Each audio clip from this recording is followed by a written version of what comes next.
부동산 뉴스 따라잡기 두 번째 이슈입니다. 정부가 5.10 대책을 통해서 강남 3구 투기지역 해제 카드를 꺼내들었습니다.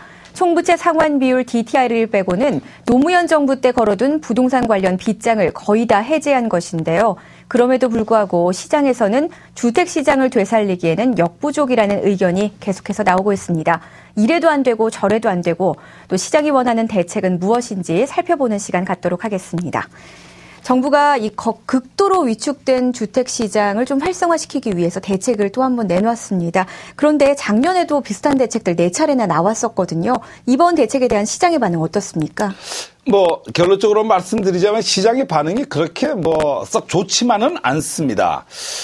정부가 10일 날 발표를 했죠. 강남 3구 9년입니다. 노무현 정부 시절에 만든 9년 만에 주택 투기 지역을 해제를 했고요. 그리고 또 두 번째는 1가구 1주택에 대해서 집을 사서 2년만 보유했다가 되팔아도 양도소득세 면제를 해주는 이런 내용을 골자로 해갖고 발표를 했는데, 즉 다시 해서 주택시장 정상화 발표입니다. 다시 얘기해서 지금 현재 주택시장의 가장 큰 문제라고 하는 건 거래시장의 둔화인데, 거래를 좀 활성화시켜보고자 하는 이런 측면에서 이번 이 제도를 냈습니다. 그러나 이런 어떤 제도가 나왔음에도 불구하고 작년에도 여러 번 나왔는데요.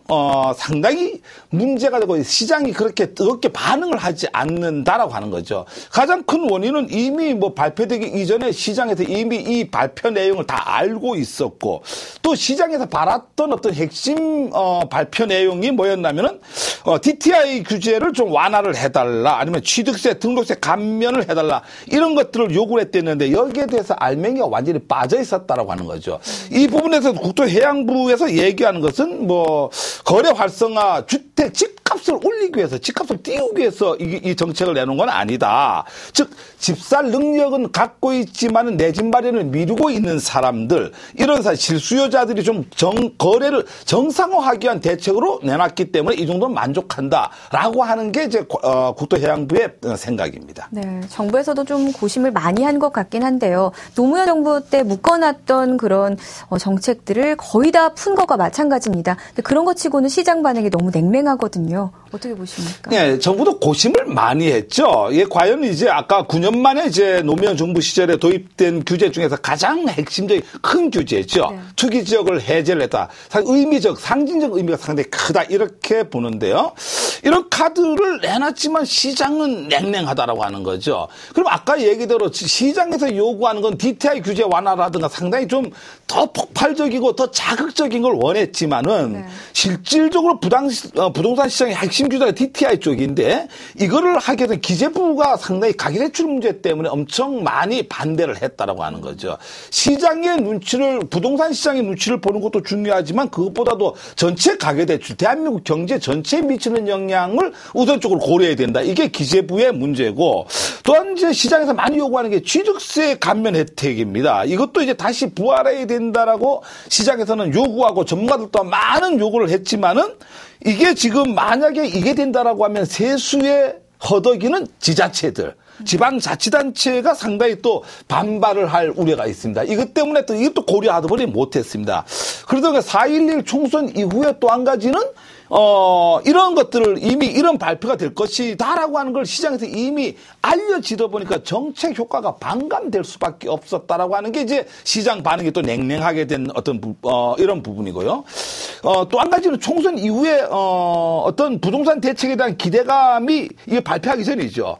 기대감이 나오다 보니까 반짝 상승세가 있었습니다. 그러니까 이미 이제 이런 내용들 정도는 시장에 이미 다 반영이 됐다, 이렇게 하다 보니까 오히려 50 정책을 발표하고 난 뒤에 가격이 다시 하락하는 거 아닌가. 이미 반영은 다 됐기 때문에 더 이상 추가적으로 나올 게 없다, 가격 하락으로 돌아설 가능성이 있다, 이거를 지금 오히려 우려를 하는 거죠.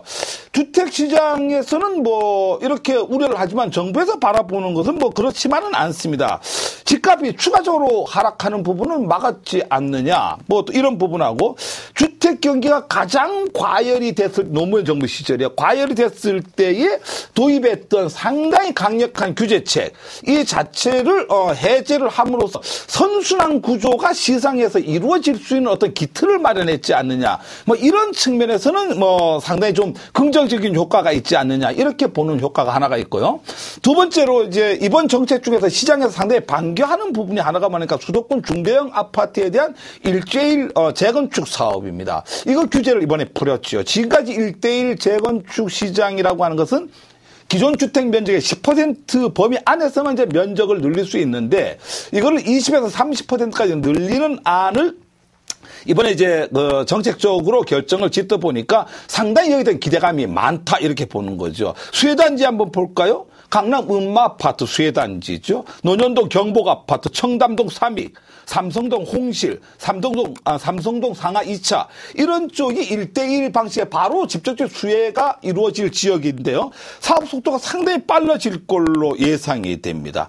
뭐 이것뿐이 아니죠. 공공택지와 개발 제한구역 해제 지구에서 분양권에 대한 전매 제한 기간 전매 제한 기간이 상당히 길어갖고 어떤 신규 분양 시장이 상당히 막혀 있었던 부분이 있는데 이것도 상당히 좀 긍정적으로 나타나서 신규 분양 시장이 상당히 좀 활발하게 되지 않겠는가. 이게 이제 분양 일정을 잡지 않은 수혜단지가 상당히 많이 있습니다. 강남 보금자리 주택이 전반적으로 전매 제한이 상당히 완화가 되는 쪽에 반영을 받기 때문에 시장에 상당히 좋은 반응을 얻으리라고 봅니다. 이거 말고도 이제 화성시의 화성 동탄 2신도시 광교 신도시 약 3만 5천 가구 정도가 수혜를 받을 걸로 보기 때문에 이쪽에 대해서도 시장에서 기대가 되고 있습니다. 네, 이번 정부의 발표로 인해서 시장에서는 좀 더 효과적이고 좀 폭발적인 반응을 원한 그런 대책들을 바라고 있는데요. 어떤 요구들이 있습니까?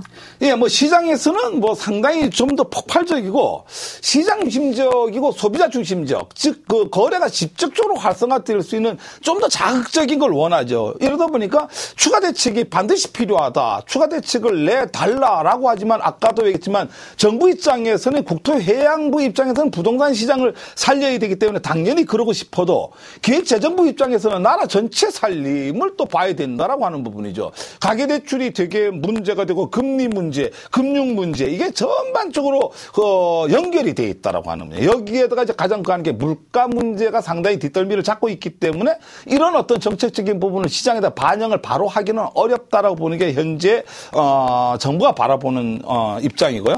그래서 남아있는 부동산 대책이 과연 뭐가 남아있느냐. 다주택자에 대한 양도소득세를 중과하는 문제 이런 문제들을 정부가 추가적으로 검토를 할 수 있고 분양제 상한제가 지금 아까 적용이 되고 있는데 유명무실한 거 아니야. 이거 풀어줘라라고 하는 어떤 부분들. 세 번째로는 재건축 초과이익 부분 이거 환수하는 부분이죠. 이런 것들을 좀 더 규제 완화를 해줘라. 뭐 이런 것들을 이제 그런데 그럼에도 불구하고 가장 시장에서 크게 요구하는 건 DTI 문제입니다. DTI를 자율권에 막혀갖고 금융권 내에서 자율적으로 움직이도록 완전 완화를 해달라라고 하는 게 이제 입장이지만은 금융 전체 시장과 가계 시장 또한 어떤 그 물가 시장 이거를 종합적으로 본다라고 하면은 그렇게 될 수는 없다라고 하는 게 정부의 입장입니다. 자, 이제 19대 국회가 이제 개원을 하게 되죠. 많은 민생 법안들, 부동산에 관련된 법안들이 18대 국회에서 상정이 됐지만은 상당히 많은 법안들이 그냥 사라지고 말았습니다. 18대 국회가 없어지면서 상정됐던 법안들도 다 사라지게 됩니다. 자, 이제 19대 국회가 바로 이제 개원을 하는데 이런 것들을 좀 적극적으로 다뤄야 된다라는 게 시장에서 원하는 부분이고 그럼에도 불구하고 여당이나 야당이나 올 12월 달에 총선이 있다 보니까 좀 더 공격적이고 자극적인 정책들은 어떤 국회에서 통과하기 어렵지 않느냐라고 보는 게 전문가들이 대부분 이제 주택 시장을 바라보는 어떤 이런 쪽인데 정부는 어떤 이런 총선이라든가 이런 눈치를 보지 말고 지금 민생을 봐갖고 시장을 바라보고 시장 자체에서 요구하고 소비자가 요구하고 부동산 시장의 순환 구조가 이렇게 이루어질 수 있는 이런 정책들을 좀 내놔갖고 시장이 살고 이 부동산 시장을 통해서 대한민국 경제